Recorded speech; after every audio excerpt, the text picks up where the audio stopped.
সব দল এবং সব মানুষকে নিয়ে বাংলাদেশ আপনারা একজন সবার বিস্মিত এবং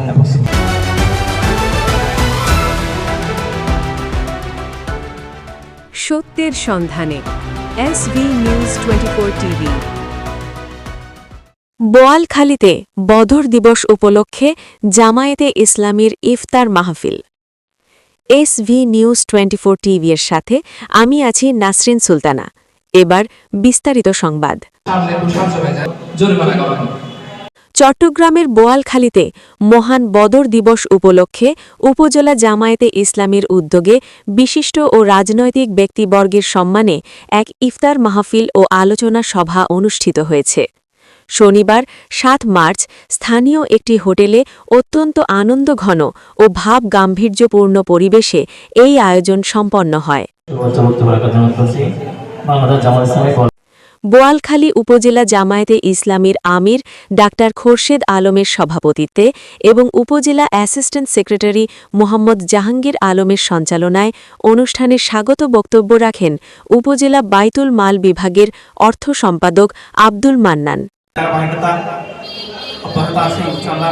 অনুষ্ঠানে প্রধান অতিথি হিসেবে উপস্থিত ছিলেন চট্টগ্রাম দক্ষিণ জেলা জামায়াতে ইসলামীর আমির আনোয়ার আলম চৌধুরী।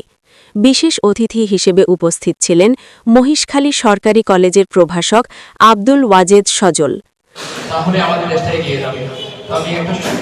প্রধান অতিথির বক্তব্যে আনোয়ার আলম চৌধুরী বলেন, বাংলাদেশ সবসময় স্বাধীনতা ও সাধারণ জনগণের পক্ষে থাকবে। দেশের স্বার্থ রক্ষায় দৃঢ় প্রত্যয় ব্যক্ত করে তিনি আরও বলেন, জুলাই সনদের বিরুদ্ধে এবং মানবতা ও দেশের সার্বভৌমত্বের বিপক্ষে কেউ অবস্থান নিলে জামায়াতে ইসলামী, এনসিপি ও ১১ দলীয় জোট জনগণকে সঙ্গে নিয়ে ঐক্যবদ্ধভাবে তা মোকাবেলা করবে। এর আগে মাওলানা মোহাম্মদ মুসার সুমধুর কুরআন তেলাওয়াতের মধ্য দিয়ে অনুষ্ঠানের সূচনা হয়।